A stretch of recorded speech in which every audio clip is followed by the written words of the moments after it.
तो बेटा कैसे हो साहब, ठीक हो? अच्छा बेटा अलजेब्रा तो हम तकरीबन खत्म कर चुके हैं। ज्योमेट्री भी में मैंने करवा चुका हूँ, लेकिन ज्योमेट्री के कुछ टॉपिक्स जो हैं वो हम थोड़ा बहुत यहाँ पर रिवाइज करेंगे, क्योंकि उसके मैं शॉर्ट वीडियो बना रहा हूँ और जो इन टॉपिक्स पर डिटेल में जो वीडियो है वो आपकी यूट्यूब पर मौजूद है। तो स्टार्ट लेते हैं ज्योमेट्री से।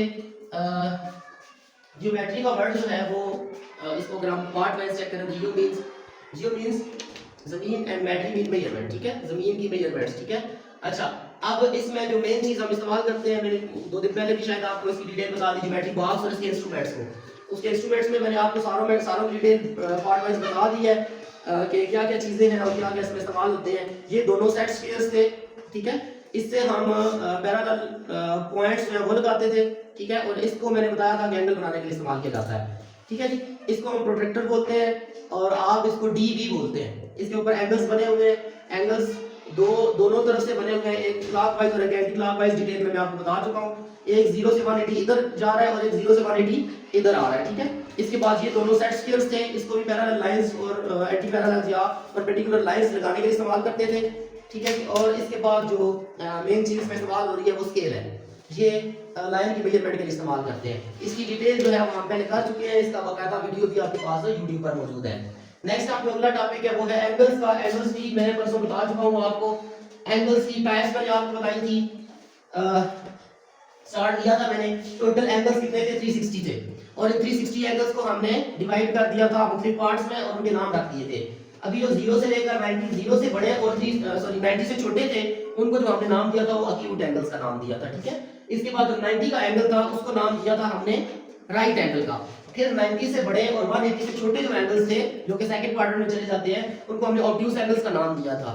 इसके बाद जो 180 की लाइन थी पूरी, जो 180 का एंगल था, इसको हम स्ट्रेट एंगल का नाम देते हैं। इसके बाद 180 से बड़े और 360 से छोटे जो एंगल्स थे, उनको हमने रिफ्लेक्स एंगल्स का नाम दिया था, और जो पूरा 360 का एंगल होगा उसको हमने कंप्लीट एंगल का नाम दिया था। इसके बाद हमने ये भी, इसकी भी बकायदा पूरी वीडियो वहां पर मौजूद है, मैं शॉर्ट आपको बता रहा हूं ताकि जो अगर आपको कुछ डिटेल चाहिए तो वहां से वीडियो से आप चेक कर सकते हैं।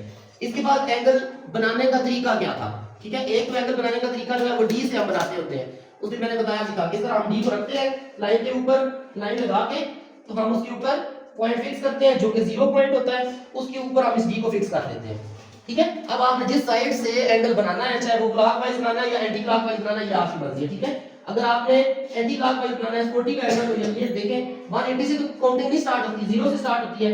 0 10 20 30 40 40 के सामने आप डॉट लगाएंगे, ठीक है, और इसको इस पॉइंट के साथ आप स्केल रखकर मिला देंगे, तो ये आपका 40 का एंगल बन जाएगा। तो ये तो डी का तरीका था। इसी तरह अगर आपने 40 क्लॉकवाइज बनाना है तो इधर से हम काउंट करेंगे 0 10 20 30 40, तो वो यहां पर आ जाएगा, डी रखेंगे उसको इधर से मिला देंगे। ये डी का तरीका है। इसकी भी बकायदा वीडियो आपके पास मौजूद है, बकायदा मैंने पेज पर भी बनाकर बताया है आपको और बोर्ड पर भी बनाकर दिया। इसके बाद जो हमारा दूसरा तरीका था वो है हमारे पास कंपास की मदद से, या कंपास की मदद से कैसे एंगल को बनाते हैं, ठीक है। तो सबसे पहले हम एक लाइन लगाते हैं, उसका मिड पॉइंट फाइंड करते हैं, जहां जिसको आप ओरिजिन बोलते हैं, ठीक है। ओरिजिन पर आपने इसकी एक नोक जो है वो सेट करनी होगी और इसको अपनी मर्जी से ओपन कर लेना है। एक दफा आपने इसको ओपन कर लिया, फिर आप इसको छेड़ेंगे नहीं, इसको हिलाएंगे नहीं, जितना आपने एक दफा ओपन कर दिया वो ओपन हो गया, ठीक है। और इसको आप ये जो आपका ओरिजिन होगा इसके डाट पर आप फिक्स कर देंगे और इसको घुमा देंगे, ठीक है। एक बड़ी आर्क लग जाएगी ये वाली, ठीक है। अब आपने इसको छेड़ना नहीं है, जितनी आपने ओपन कर दी उतनी ही ओपन होगी। इसके इस पॉइंट पर आ जाएंगे, पहली छोटी आर्क लगाएंगे, ये छोटी आर्क लगी है और ये पहली आर्क लगेगी ये 60 की होगी। फिर इस 60 वाली के ऊपर आप इसके पॉइंट को फिक्स करेंगे और आगे नई आप लगाएंगे आर्क, और ये छोटी आर्क जो होगी ये कितने की होगी? 120 की होगी। फिर 120 पर रखेंगे और तीसरी लगाएंगे तो ये कितने की हो जाएगी? 180 की हो जाएगी। इसी तरह अगर आपने और एंगल्स बनाने हैं, जैसे आपको 75 का हो गया, 90 का हो गया, 30 का हो गया, तो फिर आप इनकी बाइसेक्शंस करेंगे। बाइसेक्शन क्या होता है? किसी भी एंगल को या किसी भी लाइन को हाफ में कन्वर्ट कर देना, डिवाइड कर देना, ठीक है। तो अगर हमें 30 का एंगल चाहिए तो 30 किस जगह पर आएगा? 60 से छोटा है या बड़ा है? छोटा है ना, तो 60 से छोटा ये 0 और 60 के दरमियान में आएगा ना, तो ये आपके पास 0 है और ये 60 है। आपने इन दोनों को क्या कर देना है? इनकी बाइसेक्शन कर देनी है। एक दफा यहां पॉइंट रख के इधर आर्क लगाएंगे दरमियान में, फिर आप इधर रखकर इसके ऊपर दूसरी आर्क लगाएंगे, ठीक है। तो ये आपका क्या हो जाएगा? हाफ हो जाएगा किसी भी एंगल का। जब हाफ करेंगे तो 60 का हाफ कितना हो जाएगा? 30। इसी तरह 90 का बनाना है तो वो 60 और 120 का हाफ होगा, बाइसेक्शन होगी। एक दफा आपने यहाँ पर उसकी नोक को फिक्स करना है 60 वाले पर, एक दफा 120 वाले पर, और दो छोटी आर्क्स लगा देनी है ऊपर, ठीक है। ये ऐसे रखें, एक दफा यहाँ रखेंगे और इधर आर्क लगाएंगे ऐसे, फिर इधर रखेंगे और इसके ऊपर दूसरी आर्क लगाएंगे। ये इस पॉइंट को आप यहाँ 0 के साथ ओरिजिन के साथ मिला देंगे तो 690 का एंगल बन जाएगा। तो बाकी जितने भी एंगल्स होंगे वो बाइसेक्शन से बनेंगे। बाइसेक्शन के अलावा सिर्फ आप 60 और 120 और 180 का बना सकते हैं, इसके अलावा जितने भी एंगल्स बनाएंगे वो बाइसेक्शन से बनेंगे, ठीक है जी। इसकी भी पूरी वीडियो आपके पास वहां पर मौजूद है ताकि आपको किसी किस्म की कंफ्यूजन ना हो। नेक्स्ट जो हमारा टॉपिक था वो पार्ट ऑफ सर्कल्स का था। पार्ट ऑफ सर्कल्स को भी मैंने बड़ी डिटेल में आपको बताया भी है और इसकी वीडियो भी आपके पास मौजूद है। पार्ट्स ऑफ सर्कल्स की तरफ चलते हैं। सबसे जो पहला पॉइंट मैंने आपको बताया था वो क्या है, ये बिल्कुल इसका सेंटर था, जो मिड में डॉट लगाते हैं उसको हम नाम क्या देते थे, सेंटर, ठीक है। फिर हमने डायमीटर के बारे में पढ़ा। डायमीटर हमारी वो लाइन थी जो एक सिरे से दूसरे सिरे को टच करती है, लेकिन वो गुजरती कहां से है, सेंटर के दरमियान से, ठीक है। डायमीटर उस लाइन को बोलेंगे जो सेंटर से गुजरेगी। अगर सेंटर से नहीं गुजरेगी तो वो डायमीटर नहीं कहलाएगी, वो क्या बन जाएगी, वो उसको आप कॉर्ड का नाम दे देंगे, ठीक है। सेंटर से गुजरने वाली जो लाइन होगी उसको हम क्या कहेंगे, डायमीटर कहेंगे, ठीक है। डायमीटर हमेशा उसी लाइन को हम बोलते हैं जो फिक्स आपके सेंटर के डॉट के अंदर से गुजरती है। तो वो कोई भी हो सकती है, ऐसे भी आप डॉट लगा सकते हैं, लाइन लगा सकते हैं, ऐसे भी कर सकते हैं, ऐसे भी कर सकते हैं। जितनी लाइंस आपकी उसके सेंटर के अंदर से डॉट से गुजरेगी वो सारी की सारी डायमीटर कहलाएगी, ठीक है।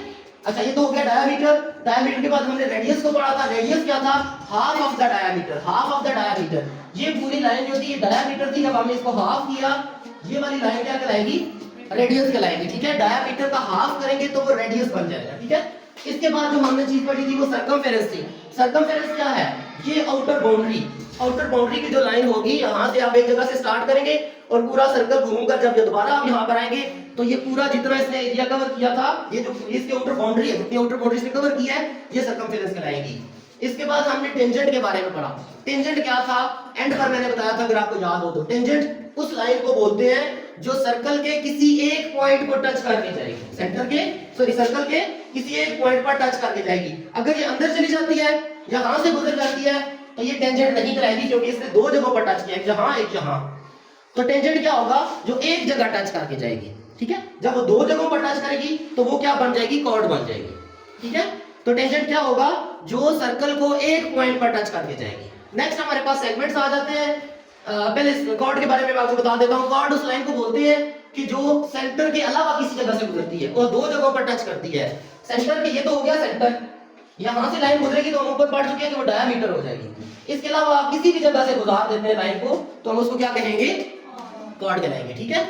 इसके बाद हमने जब एक कॉर्ड लगाई तो वो जो हमारा सर्कल था वो दो हिस्सों में कन्वर्ट हो गया। अगर हमने ये कॉर्ड लगाई है तो एक हिस्सा इसका ये बन गया, एक ही ऊपर वाला बन गया।